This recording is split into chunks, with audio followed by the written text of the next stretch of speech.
wonderful on a beautiful day here at Met Council. This is the Metropolitan Council meeting, May 14th, 2025. I'm Charlie Zelli, Chair. We have started a practice this year of reading a Dakota Land, Water, and People Acknowledgement. And it is read by all of us as council members, and we've taken turns, and we are so fortunate to be in Councilmember Barber's district. So, Councilmember Barber. Perfect. Thank you, Mr. Chair. The Metropolitan Council acknowledges that the land we currently call Minnesota, and specifically the 7-county region, is the ancestral homeland of the Dakota Ayote, who are present and active contributors to our thriving region. As part of the Metropolitan Council's commitment to address the unresolved legacy of genocide, dispossession, and settler colonialism, and the fact that government institutions, including the Metropolitan Council, benefited economically, politically, and institutionally after the forcible removal of the Dakota Ayote. The Metropolitan Council is dedicated to instilling land, water, and people commitments in regional policies. These commitments support the Dakota Ayote, the 11 federally recognized tribes in Minnesota, Ho-Chunk Nation, and the American Indian communities representing over 150 diverse tribal nations that call the 7-county metro region home. All right, thank you so much. We have an agenda of a number of business items, and unless there's any objection, I will deem the agenda to be approved. But we do have minutes that were sent out in advance of our meeting on April 23rd, 2025. If there are any corrections, additions, questions, otherwise I'd entertain a motion and a second to approve the minutes. So moved. Thank you. Thank you. Thank you. All those in favor say aye. Aye. Opposed? Those minutes are approved. We're now at the point of our meeting where we invite interested persons from the public to address the council on matters that are not on today's agenda. We have a number of people who have pre-registered. We do have a practice of two things. One is a limit of 3 minutes. Two, on matters not before the council today. And then 3, we have a time limit in total. This has generally not been a problem, but given our agenda and the time of our council members, we can allow up to a half an hour. So I will ask if those who are coming forward and who have registered, and we have a number of people, and we might get close to getting everybody. If not, we don't hear from you. You are always welcome to come back to a future meeting or to submit any comments in person. In writing, and in person at a later meeting. Then if you do hear something that has been fully expressed and you feel like your point has already been made, feel free to let the next person come forward. So having said that, with the various ground rules, we will have our smart timekeeper, Mindy, give you a warning when 1 minute is done, and then when you'll know when 3 minutes is up. So with that, I invite Lynn Gorson to come forward. I don't want to speak. You don't? Okay. Tony Whippler. I said no as well. Oh, there's a yes, no on the right. Oh, I'm sorry. Do not wish to speak. If I read the form. You've said that twice. Thank you, Metro Regional Administrator. This is his job to watch me carefully. All right. However, John Althop has said he would like to speak. And Mr. Chair, my apologies. I didn't understand that couldn't speak if they were on the agenda. I have a topic to speak to on something, but it's on the agenda. Yeah, that's quite all right. And we have certainly entertained any written testimony, and we've gotten a number of those. All right, Kelly Elstad.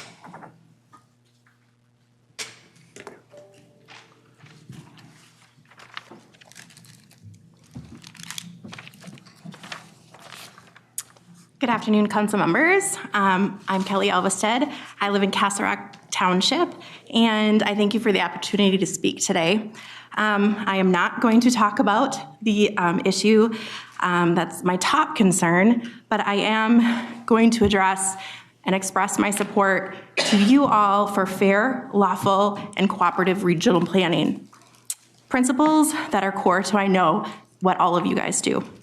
In my understanding, the council plays a vital role in ensuring local planning decisions align with regional frameworks and follow established lawful procedures. One of the most important tools we have through the Met Council is intergovernmental cooperation, especially when it comes to growth and comprehensive planning. When jurisdictions enter into formal agreements to manage land use together, those commitments matter. They reflect negotiated expectations and are designed to prevent unilateral action that could harm neighboring communities like mine. The Metropolitan Council should care about this. Not caring has real-world consequences. Taxpayers in my community are forced to bear financial legal costs because of determinations made by your staff. That's not how collaborative government works. It's supposed to work for all of us. Smaller jurisdictions shouldn't be pushed aside or left footing the bill when negotiated agreements are ignored. The Metropolitan Council should not ignore this either. I respectfully urge the council to take action that reinforces lawful processes and cooperative planning to any application that's before you, not just ones that concern my community and are detrimental to my community. I would also ask the council to look at their process for public engagement. I've tried since November to come and speak and been told, nope, you can't come to this, you can't come to that, we don't take public comment here. When this issue is before you, there should be a clear way to see, please, this is the issue and these are the times where you can come and address the council. The website states that you encourage it, and when it comes to specific issues, the system is opaque at best. It should be clear when engagement is possible. Thank you for your time and your commitment to protecting public trust and to the integrity of our regional planning system. Thank you. And now a call on Nancy Aristat.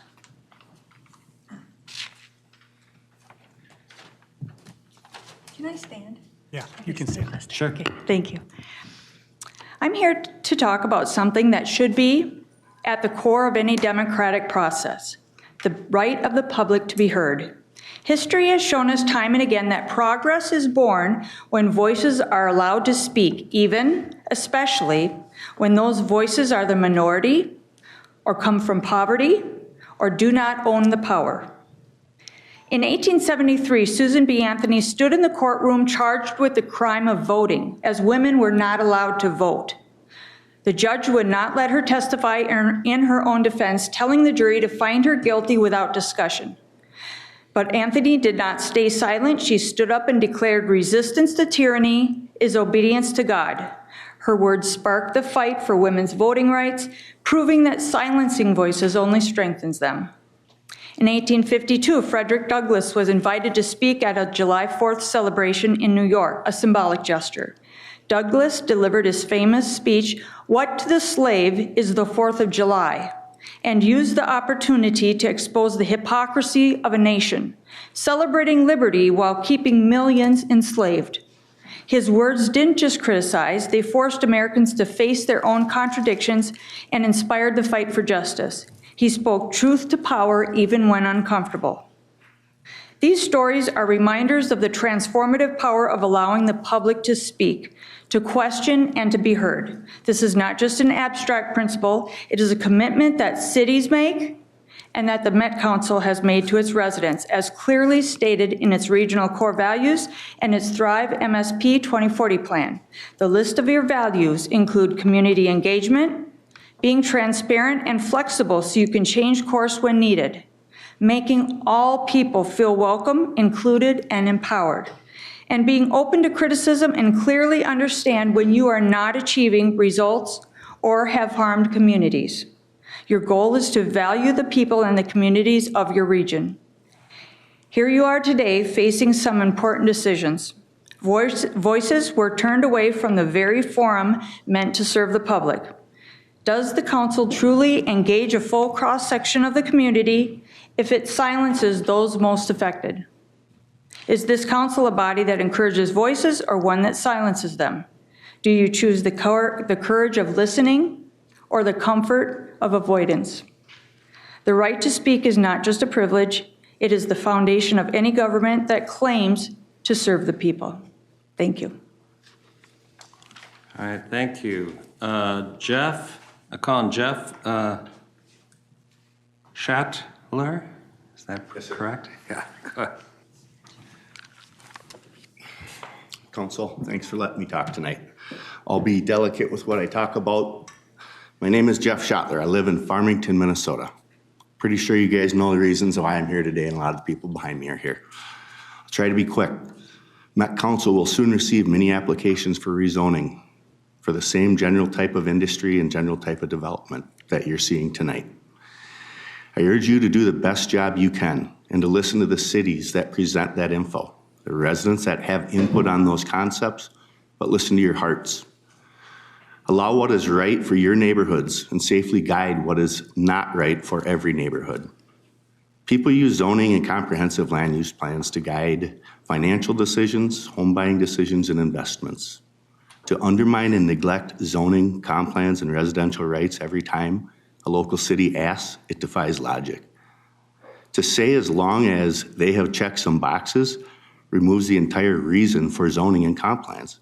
You have a duty to analyze and decide what works, what's right, and what is appropriate for the people of Minnesota, as well as those best businesses. We look to you when government fails. We look to you to guarantee decisions were not recklessly made and driven by the promises of money. We look to you to guarantee that a safe separation of residential, commercial, and industrial is being put first. We look to you to help guide local cities for a successful future in planning for both residents and for economic growth. We look to you for the safe net of keeping industrial in industrial areas, so industry isn't bothered or hampered by residential impact. We look to you to keep residential areas safe from commercial and industrial, and the negative impacts and glare those businesses can have on our residential areas. We look to you when our cities are failing to protect our neighborhoods and our residents. We're all here asking for your help today. There's a group of us. Big business is creeping in next to my home. Soon it'll be your homes. Due to the outdated and unregulated local ordinances, if nobody steps up and does what's right for the residents of Minnesota, we're all going to suffer the same fate. Please help keep businesses by businesses and industrial by industrial and homes by homes. Take the time to understand the difference in the free and how they don't coexist well together. Thank you for your time. Thank you. Call on Kathy Peregrino.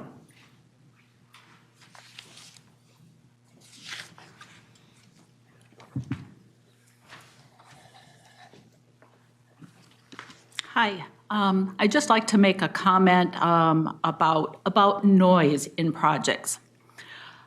And I'm going to talk about pickleball courts. I watched the news the other night, and the recommended setback for pickleball courts due to noise is at least 150 feet. Pickleball hours of play are generally during daylight hours, so residents can, experience peace outside of the daylight hours, or if there is inclement weather. Keeping this in mind, when there are large-scale projects that emit noise 24/7 and have known health issues such as heart problems or anxiety or sleep deprivation, the public good should be kept in the forefront and at the forefront. Public health, whether pickleball or projects of a much greater scale, should always be at the forefront, always. Thank you.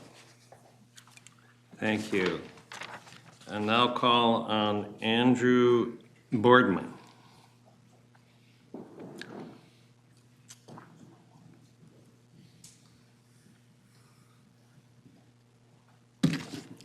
Thank you, Mr. Chair. I'm coming to you. My name is Andrew Boardman. I am a full-time officer with the ATU 1005. We represent the transit employees. I'm sure you've met plenty of my colleagues coming in here, sitting in this very chair, being incredibly obnoxious, because that's what we do. There's two things I would like to talk to you real quick about. One, we would really like you to use your power, your say in the matter, to urge the city of Minneapolis to re-examine their Nicollet Mall project. We feel that they did not do their due diligence and did not properly study how this would affect the ADA community, among other communities which transit is here to benefit. I would really like you to just, if you could, take a look at it and impress upon them the need to make sure they do this right. I also have a quick statement that our president wanted to make but was unable to be here. I represent the more than 2,500 public transit members who work to keep the Twin Cities and surrounding metro area moving and growing. I rise today to speak in strong opposition of the proposed termination of the North Star commuter rail service. This decision would inflict far-reaching harm on the communities that rely on this system, including Elk River, Big Lake, Ramsey, Anoka, Coon Rapids, and Fridley. These cities have built housing, businesses, and infrastructure around the expectation of commuter rail as their future. Pulling the plug on the North Star would not only break that promise, it would set those communities back decades. The financial costs would be staggering. Minnesota, the state itself, and probably some of the grants that you receive would be required to be repaid upwards of $100 million, which could be used to operate that system for the next 10 years. BNSF has also completed another line heading out past St. Cloud, so we could actually expand the North Star corridor to go to St. Cloud and make it much more useful. A lot of people don't have any reason to go to Big Lake, but to commute into the cities from there. But a lot of people commute from the cities to St. Cloud. This would be a much better use of taxpayer dollars than eliminating this infrastructure we have already put in and setting the region back decades. I thank you for your time, and I really hope you will use any say you have to address these matters. Thank you. Thank you. Now I have a written name, Jim Ely. Is Jim here? I'm here. Oh, Am I speaking today? okay. Did you want to speak? You did say, but. I will speak. On the focus of, listening to the city council, y'all listening to the constituents that you represent. There are many issues that happen and come through here every single day that a handful of people are going to be impacted negatively, and a handful of people will benefit a large amount. But the majority of people in most situations that y'all are voting on, especially on situations that you're not listening to the public on, you're benefiting. The government is benefiting and the people are suffering. When lobbyists come in here and guarantee that they're going to pay for your next campaign or your next, house somehow, I don't know, but when lobbyists are paying your bills and you're making decisions that are going to hurt our bills and hurt our cities and make it harder for us to live in this city of St. Paul and Farmington and across the state, you have a responsibility to reject that money and listen to the people who are impacted by the things that you're voting on today, tomorrow, and into the future. I recognize that some people do have the workers in their favor. I just heard about apparently North Star is going to be canceled. That is an absurd thing, given that you guaranteed it was going to be developed and continued all the way up into Duluth to ensure that people can get around the state.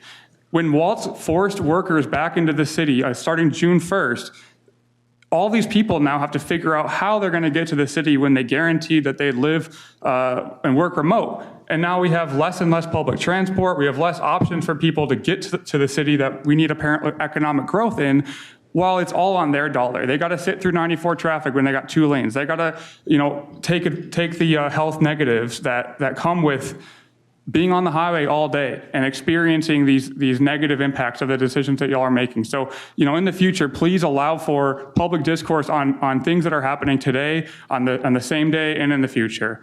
I represent a lot of people, a lot of people have way more problems that they can't come to these meetings because they're working right now. They have things that are impacting them that they can't be involved in the way that they want. And when they vote for you, they expect you to have their best interests in mind. And we all think that that's really important to think about the workers and think about the people you're representing and not the people who might be lining your pocketbooks. Thank you. Okay, thank you. Terry Pearson, there's not a check about speaking, but She's no. She's no. she's no, okay. And then also we have Taylor Heitman. There's no question as to whether you're speaking or not. Oh, I thought I was just signing in. Just signing in, okay. And then what about Gary Johnson? Any comments? No, I just signed in, don't have a speech ready. Actually, may I make a quick comment? Well, just one other name, Brady Atkin? Just sign in. Just sign it, okay. So, sure, do you have the comments you'd like to make? I didn't have a chance to sign up, but I would like to make a comment. Yes, you may. And you can state your name and you have 3 minutes. Good afternoon. Can you hear me? Council, Chair. My name is Esther Varga. My address is 3094 225th Street, Farmington 55024. I would like to express my disappointment how the Met Council's process and research looks to us on the receiving end. We received some statement from a council member saying that the council has to vote yes because the request from a city meets all check marks. I respectfully ask the council if you are rubber stamping a request any entity is submitting in fear of being sued, then how is that a good spend of our tax dollars? It doesn't sound like to me. I believe decisions should be made based on research, not assumptions, not chasing promises that cannot be substantiated, and fear of being sued. The Supreme Court made a decision on an eminent domain case in 2005 that they needed to apologize for a few years later, but by then thousands of residents were negatively impacted. I hope you don't want to be in a position to apologize 2 years later. Thank you. Thank you. And one other person, yeah, please come forward.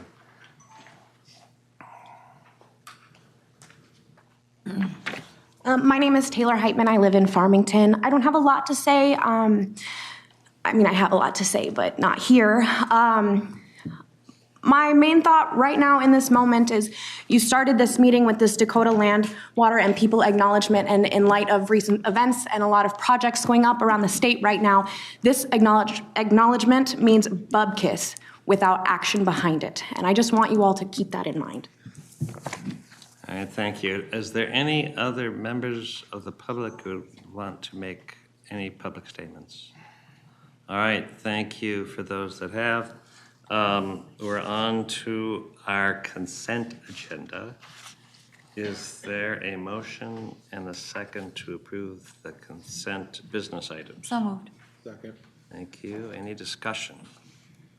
All right, hearing none. All those in favor say aye. Aye. Opposed? That consent business items have been approved. Now, reports of standing committee, and we have an action from the Community Development Division Committee. Councilmember Wolf, are you presenting this? Yes, Mr. Chair, I am. Since the chair and vice chair of the committee are both absent today, I have been asked to read the agenda item. And I will read through it, and then when it's time for discussion, I will have additional remarks, if that's okay. That's fine. Great. Thank you. The City of Farmington submitted the Farmington Technology Park Comprehensive Plan Amendment, which proposes to change the land use guiding of 344.54 acres from a mixture of commercial, low to low-medium density residential, medium-density residential, park open space, and non-designated to mixed-use commercial industrial. The subject property is located in the southeast portion of the city, south of 220th Street West and west of Biscayne Avenue. The purpose of the amendment is to facilitate the development of a technology park data center campus. The amendment site was the subject of an alternative Urban Area-Wide Review, AUAR, on which council staff provided comments related to land use, water supply, and wastewater. No specific development proposal was submitted as a part of the amendment. As described in the staff report, based on what is understood about the range of possibilities for this site, council staff has detailed concerns about the adequacy of water supply availability and about the potential for wastewater impacts. Metropolitan Council waste discharge rules give the council power to prevent wastewater from entering the regional system that does not meet regional rules or presents a potential harm to the regional system or the regional effluent permitting for the treatment plant. The land use change in itself is not an impact to the regional wastewater system. The volume and chemical characteristics of potential wastewater from certain types of future development could create a system impact. Similarly, the amendment prepares the city for an industrial high volume water user, but the exact development plans are not known at this time. Based on the range of water use described in the AUAR for this site, council staff have raised concerns about the availability of water supply to support both the future user on this site along with the future population growth plan for the city. Council staff find that the proposed amendment conforms to regional system plans, is consistent with council policies, and will not have an impact on the plans of adjacent and affected jurisdictions.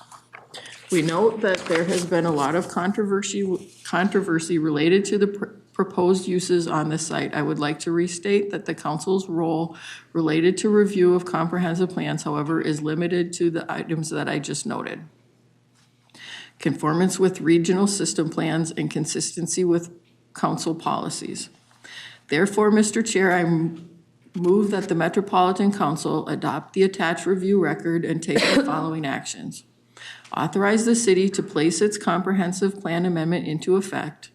Find that the amendment does not change the city's forecasts. Strongly advise the city that because of the potential volume and chemical characteristics of wastewater from this site, the council is concerned about a potential wastewater system impact. Therefore, the council advises the city to consider the full extent of the advisory comments in the review record for wastewater.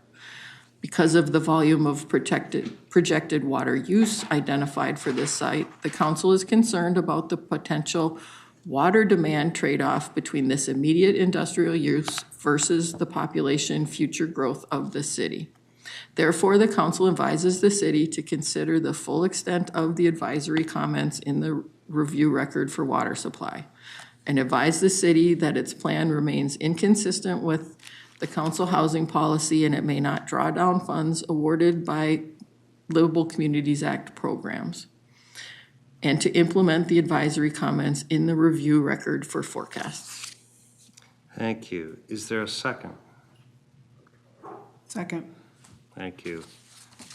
We can open it up for discussion, and Councilmember Wolf, you had some comments. Thank you, Mr. Chair. I'm going to reread the remarks that I prepared for the Community Development Committee, and I may add a few thoughts at the end. Yeah. The item before us has generated a lot of interest, concerns, and feedback from residents, elected officials, and business people from the area. I have spoken at length with more people on this issue than any other in my 16 years on the council. I am always mindful of staying within the bounds of our authority, so I spoke at length with council staff on the details of our role as it pertains to the request in front of us. When a comp plan amendment comes before us, the council's role is to evaluate whether the proposed amendment conforms to the regional system plans for regional parks, transportation, and wastewater with no substantial impact on or departure from these system plans, and that it is compatible with the plans of neighboring jurisdictions. For us to vote to send back an amendment, we would need to clearly identify how it is a departure or system impact, or provide evidence that the city did not consider neighboring jurisdictions. As seen in the staff report, there are no system impacts at this time. There are limits to the amounts and types of wastewater that we can treat, and that has been communicated to the city multiple times, as well as being outlined in some detail in the staff report. That is not, however, the request that we are acting on today. There are also neighborhood concerns over possible future development. Our standard on that is whether the applicant considered any concerns in their amendment. The 250-foot setback with berms and vegetation is an acknowledgement of the need for a buffer. We do not have the authority to rule on whether that is the right answer.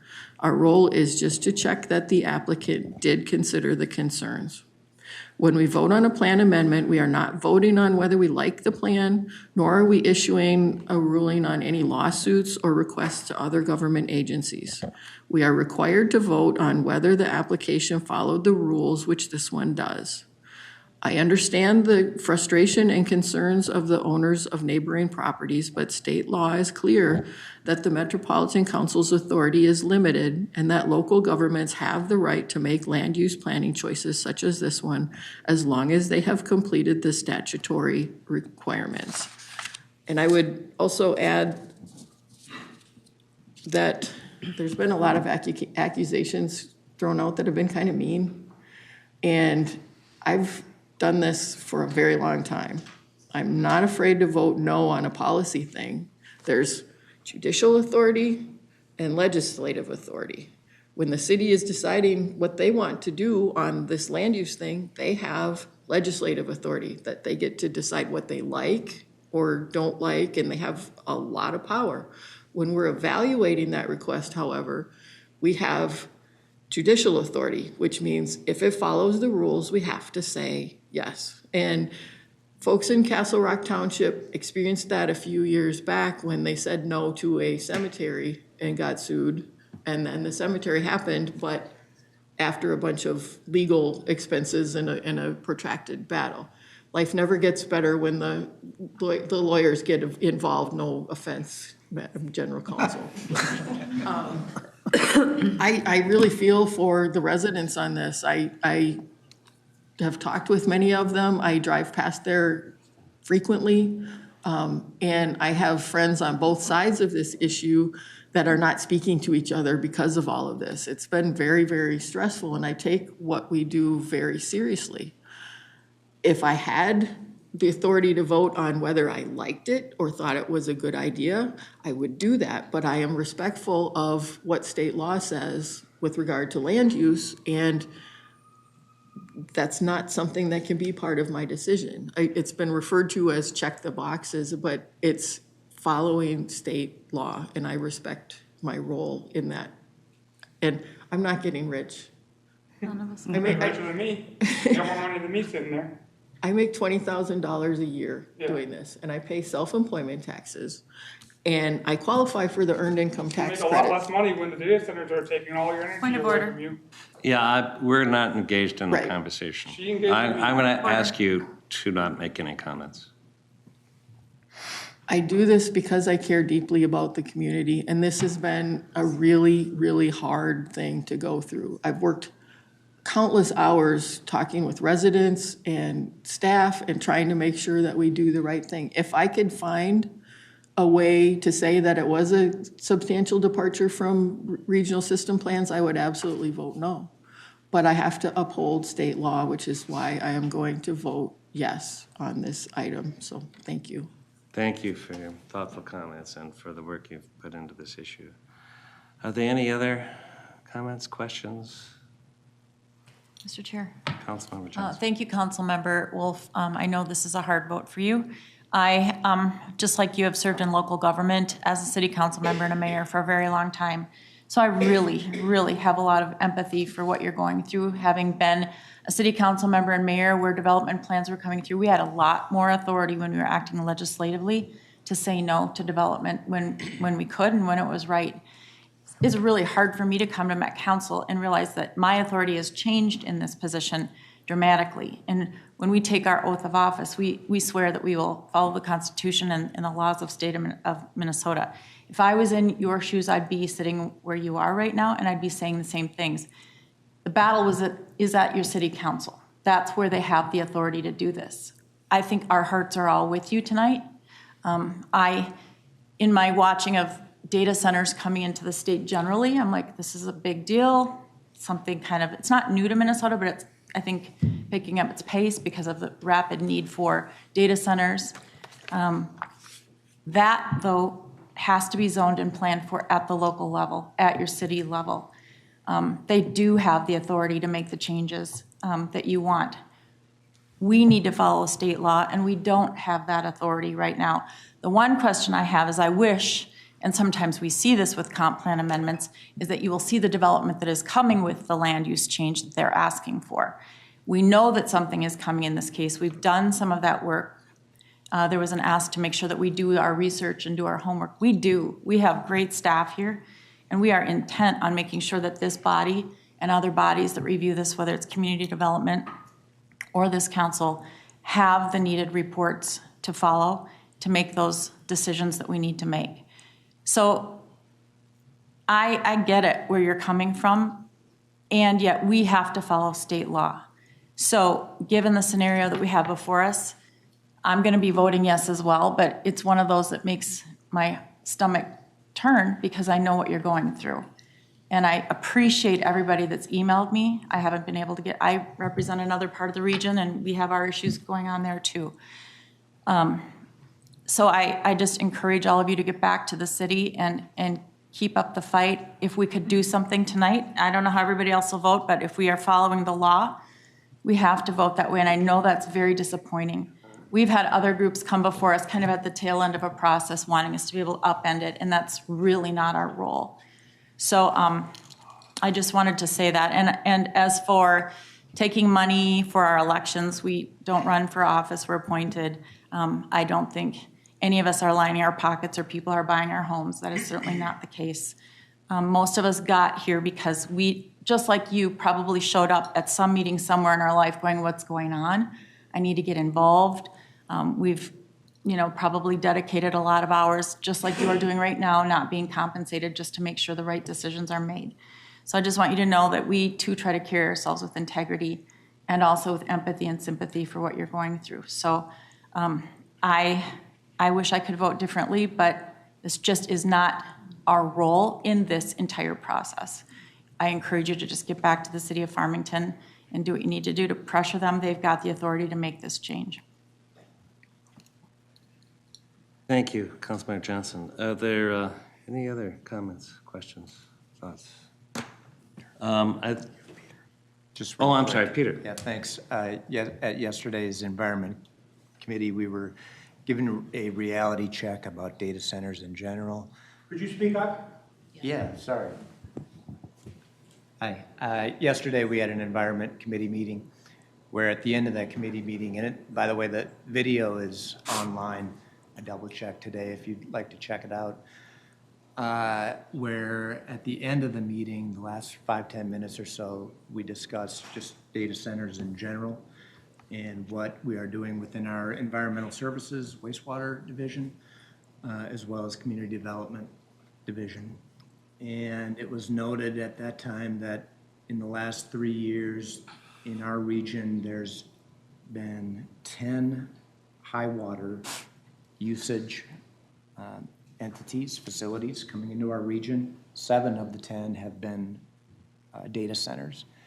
And so there was a brief discussion about how we are addressing that as the Met Council within environmental services and within community development, and how we are looking at this seriously. As was noted, it could have very serious implications as to our wastewater services. So it is not something that we are taking lightly, that is for certain. What did you learn? Excuse me. No, there's no comments. Councilmember, thank you. Councilmember Chambliss. Thank you, Chair. Councilmember Lindstrom, I think I remember you talking about data centers in the past. I think the issue is with cooling. Can you expand on that? Yeah, from what I understand, if I could, yeah, please. Mr. Chair, from what I understand, and I have a very 30,000-foot view of this, but cooling is an issue that the water coming out of the data center could be at a higher temperature, which may impact our wastewater treatment plants, we have a lot of little bugs that do their thing within our wastewater treatment plant that help clean the water. And if water is coming in at a higher temperature, that may impact what happens, as well as the chemicals. Okay, thank you. Any other questions, thoughts? Mr. Chair, Yeah. if I could, and this is probably for general counsel, but again, is there a way, and I usually, when I was on mayor and stuff, we'd know when our decision date needed to be, because we're under state law too on decision making. And if we don't make a decision, by default, the local community gets what they want, I think, under state law. And if we, make a decision that's adverse to what the city wants, there's a whole process for that. But sometimes people, are asking for more time, but what is the decision date on this application that we have before us? I know it was referenced in the email from our Executive Director of Community Development that we have a time frame that we have to act in. There is a time frame that is the other issue that hasn't come before us today, and there is a time limitation for us to respond. Do we have that date in front of us? Mr. Chair, council members, the timeline is a 120-day limit. I don't know when we got this in. Maybe someone from CD could answer that. So I think that the issue is that there is a time limitation. We can certainly check this, what it is. And Mr. Chair, just for future, if we could get those dates on these that we know when our out date is that we have to decide by, that was very important when I was a council member, so that if we knew we needed more time, we knew if we could work within the law with the time allotted. So, but I think we're under that timeline right now, so I just wanted to bring that up. I'm sorry, we've gone through the public comment period, so there's no. Oh, Patrick. Well, in your case, I'll make an exception. Council members and Chair Zelli, the 120-day deadline is June 20th of this year. Yeah. Okay. Thank you. Thank you. Any other comments? I'm just going to. Go ahead. Thank you, Mr. Chair. I don't think delaying this decision would help anybody, because it's not like we have unanswered questions about whether they met the requirements. All that would do was prolong the stress longer for everybody, and I personally don't want to. I'd rather pull off the Band-Aid than. Yeah, that's an important point, one I was going to make as well. We have limited time, but we also have limited meetings, and this is an important issue that we've fully considered. I just want to thank all the council members because I know how much you have reviewed carefully all the written materials, comments, personal conversations, emails that you've gotten. Very difficult decisions, but I know that you have been empathetic. I also know that you work exceedingly hard for the limited amount of compensation you get, so I appreciate that help. Also, it is my understanding that in addition to following elected officials of jurisdictions like the City of Farmington, in this case, we defer to, but also my understanding there is a proceeding in the courts, which is something that we are not a party of. So the reason we only have no comments on issues before, because we are not in this meeting having public hearings to determine between various sides. So this is not the purpose and the process of our engagement at Bad Council, which you do very fully leading up to this point. The second thing is to know that staying in our jurisdiction is sometimes challenging, but it is really critical for the integrity of this body.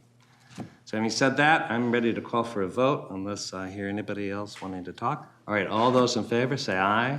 Aye. Opposed? All right, that motion carried. We're on to other business. We have no reports from the Environment Committee. We have no reports from the Management Committee. We have several from the Transportation Committee. Councilmember Barber. Thank you, Mr. Chair.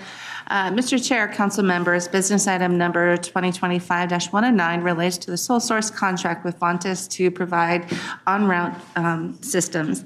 Under this project, there are 3 phases that correspond to the service implementation dates for 3 fixed route services over a 2-year period.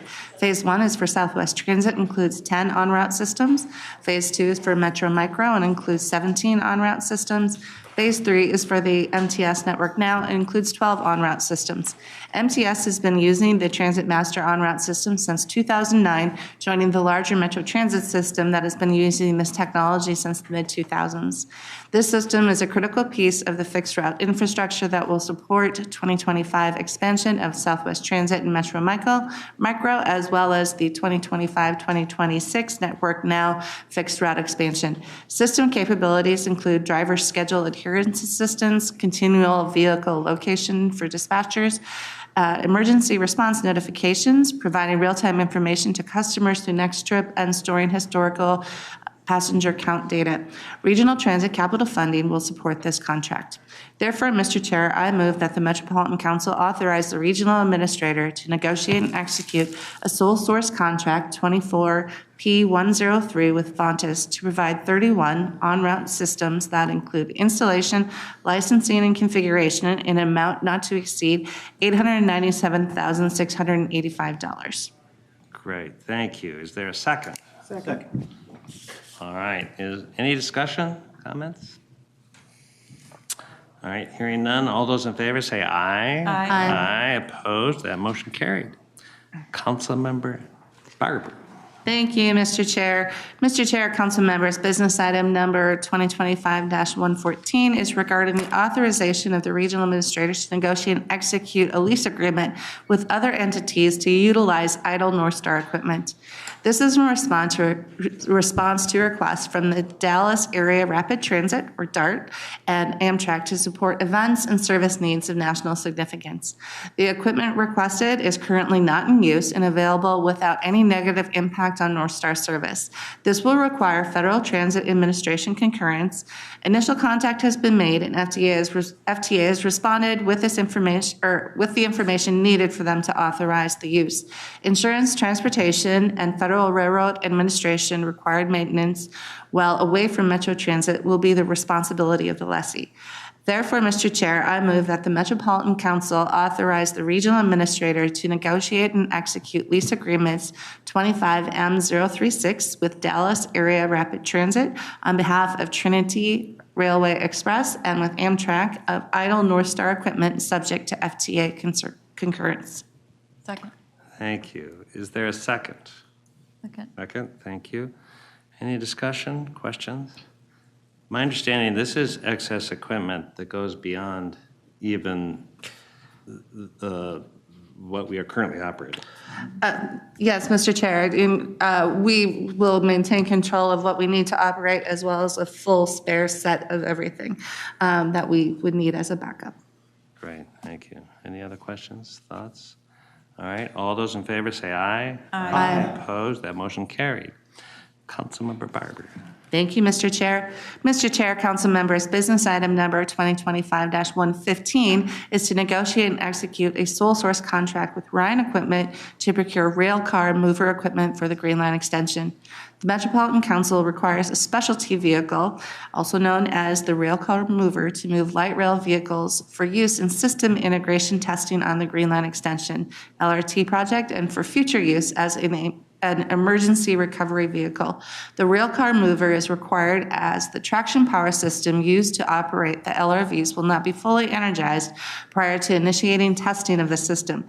Testing is planned to commence later this year and will continue until revenue service begins in 2027. Ryan Equipment serves as the exclusive regional distributor for Shuttle Wagon, the manufacturer of the only vehicle staff identified after a thorough market search that meets the requirements to provide the required tractive effort to move the light rail vehicles. Therefore, Mr. Chair, I move that the council authorize the regional administrator to negotiate and execute a sole source contract 24P298R with Ryan Equipment to procure rail car mover equipment in an amount not to exceed $572,320. Great, thank you. Is there a second? Second. Thank you. Any discussion? right. All those in favor say aye. Aye. Aye, opposed, that motion's carried. There are no joint reports, no other business, and no information items. I will only, as a general report, acknowledge the hard work of our government relations staff as we close toward the end of a legislative session. It looks more like the inevitability of a special session, but I think we appreciate the fact that we have made great progress over the past number of years that we feel good about Met Council. With that, is there anything from other council members? Councilmember Cedarburg, please. Thank you, Mr. Chair. I just wanted to say that, as you can see, the water issues throughout the whole region now are being elevated, and it's not just groundwater contamination from PFAS in Washington County, but it's water quality, the safe drinking water for everybody, manganese in Maple Grove. I mean, we're seeing it all over. And the Environment Committee is really committed to elevating these issues, understanding them, working with the amazing EHS staff. And we will be elevating these, working with you and the regional administrator to bring these to the Council of the Whole. We need a full, broad understanding across the region from all council members to really understand what these issues are, what the implications are as we move forward to implement Imagine 2050. And so there'll be more information coming out, and you'll be asked to, learn some more things. But I think as a committee, Environment Committee, we're dedicated to doing that, to listen to more and to elevate these conversations, because long-term, these are big impacts with big price tags, and more than anybody really knows or thinks about. So I just wanted to say that there's more to come, and we'll be trying to ramp this up and elevate this throughout the year and going forward. So Appreciate that. Mr. Chair, on that We all have a point- lot to learn. Just on that point, thank you, Councilmember Cedarburg, because as I've watched this issue be elevated and around data centers, big water users, I should say, but certainly data centers are in the news. Minnesota is working through DEED, Greater MSP, other regional economic development entities to draw them to Minnesota. We have a great environment for it. We're cool, we're stable, all that climate-wise. But the impacts that you're talking about that we're starting to see and how that might impact, of course, not only the impact on our systems, but beyond that. So I hope in the work that we do here, led by your committee, we also try to bring in some of those other partners of ours. They are our partners that are actively working to bring more of those big water users, big energy users into the state. Certainly our utilities love that and all the things, but we have to take a look at the impacts to our systems too. And I think the sooner the better that we talk to them at the appropriate time, it would be wise. Yeah, definitely. Councilmember Wolf, you had your. Thank you, Mr. Chair. I wanted to acknowledge that tomorrow is Law Enforcement Memorial Day. And the law enforcement officers will start standing guard at the, what do they call it? Monument, whatever. The Peace Memorial, Peace Officer Memorial. Yeah, at the Capitol at 6 o'clock today, going until a ceremony at 7 o'clock tomorrow to honor police officers who have been killed or disabled in the line of duty. It was originally proclaimed by President Kennedy back in the 1960s. But awesome. Especially since we have a police department, we should be acknowledging their sacrifice. Mm-hmm. Thank you for calling that to our attention. Any other comments? All right. Mr. Regional Administrator? Mr. Chair, a couple of comments. I'm going to jumble the order to build on Councilmember Wolf's, because that was one of my three. So she went there already. I just wanted to highlight that it's like Police Week here, the entire week at the council. A number of events going on to recognize the dedicated men and women across our teams. Captain Dotseth has been out, or Chief Dotseth, I didn't mean to demote him on Police Week. He's been out having meals with his team on the leadership side. And I know there were a number of events today, unfortunately, on Council Day, so I wasn't able to go. They're doing events at the memorial here in Minnesota, but also a contingent went to DC to participate in some of the national work happening as well. So definitely a thank you to all of the men and women on the Metro Transit Police Force who are doing a great job every day to ensure that we have a system that's safe for everyone and that everyone can find their way, and you see them present and you know how great they all are as a part of our broader team. I'm going to stay on the topic of appreciation for my other two update pieces today as well. Last week, as a part of public sector employee appreciation, I don't know if it's month or week, but there's a national push to it. Last week here at the council was Appreciation Week for all Metropolitan Council employees. Hopefully a number of you saw that either through the thank you cards or the popcorn that we had around last week. It was good popcorn. Every day we sent out a note to all employees recognizing ways in which we appreciate them. But one of the neat things that I was trying to figure out a way to curate it, and I'll keep thinking about it with our comms team. There was a specific piece where employees could share thoughts about other employees and appreciate them, and we just ran a running list of that. And 67 of them got published. There were 290 that got sent in, I think. And spending some time just reading through that's always a good reminder of the ways big and small people across this organization work together every day to serve this region in so many different types of jobs and in so many different work areas. And it was a great week overall, but a thank you to everyone who's a Metropolitan Council employee, whether here or elsewhere across our entire region. You make the place move and you help us all through tough decisions and the ones that can be more fun as well.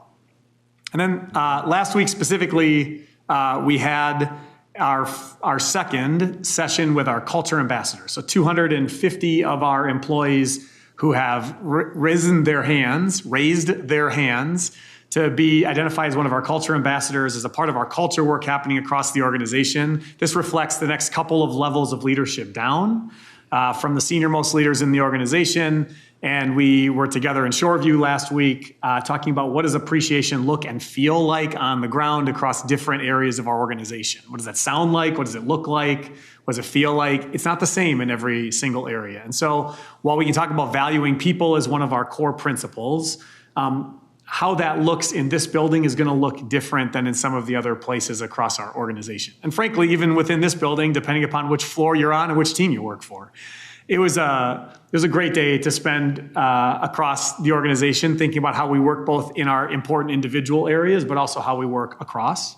You'll hear more about that in July when you're together as a part of your council member conversations around the culture work happening in the organization and what role you all play to contribute to that. Some of this will be recapped then, but it really culminated at a good time during Employee Appreciation Week, and we have 2 more of those events planned for this year with our culture ambassadors so that they feel as though they are a part of this work and how they live it every day. And we're going to bring on another group of ambassadors starting next November and expand the pie to another 250 interested individuals. So those are my updates this week, Mr. Chair. All right, thank you. And Ms. General Counsel. Thank you, Mr. Chair, council members. I was really struck by your debate and discussion today on a daily basis, if not an hourly basis. I tell people the council is legislatively created. We have this box. We need to operate within the box of our authorities. It's difficult for people to understand, whether it's staff or council members, but I really appreciate when you embrace that and look at what you are and are not permitted to do in the moment, because sometimes those are the most difficult decisions to make when your heart might be telling you one thing, but you are really aware of what are the limitations and authorities of the council. And I appreciate our staff who have those discussions with me on a daily basis, and I appreciate you for that, because I think it's really important and for the public to see that we understand we're legislatively created and we are doing that which the legislature has tasked us to do. And if they want us to do different things, they can change those rules and we'll do different things. So thank you for that. Thank you for that. I was going to end on that note too, that sometimes we're not understood for all that we do, and sometimes we're not understood for the things that we cannot do. So there's that. Having said that, appreciate everybody's hard work, and we'll look forward to seeing you soon. Enjoy the day. There's a lot of it left. This meeting's adjourned.